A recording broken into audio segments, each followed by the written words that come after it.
Hazrat Ikrimah, Hazrat Ibn Abbas radiyallahu anhu reported it from the Prophet sallallahu alaihi wasallam.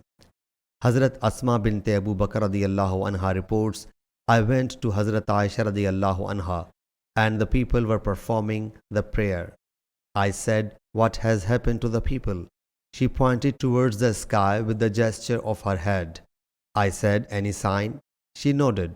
She said, Allah's Apostle sallallahu alaihi wasallam performed a long prayer till I felt losing my consciousness.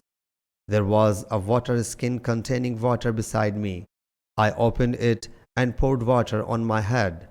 When Allah's Apostle sallallahu alaihi wasallam finished his prayer, the sun had become bright.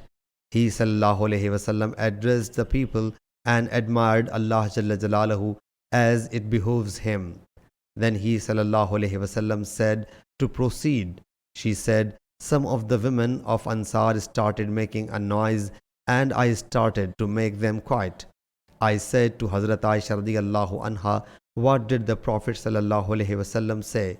She said that he sallallahu alaihi wasallam said, I have seen everything at this place which I had not seen before. I have seen even heaven and hell, and it has been revealed to me. We will undergo a trial similar or approximately similar to that of the Dajjal, Antichrist, in the graves. Every one of you will be brought and asked, what do you know about this person? So if he is a believer or faithful, Hisham has a doubt in it, whether Asma said a believer or a faithful.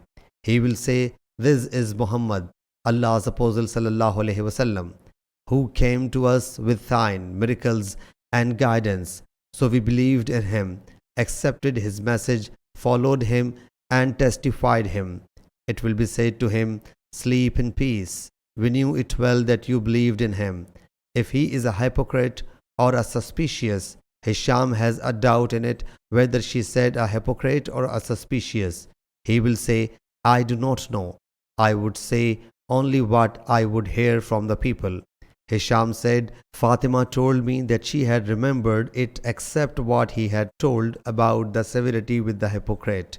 Sahih Bukhari, Hadith number 922.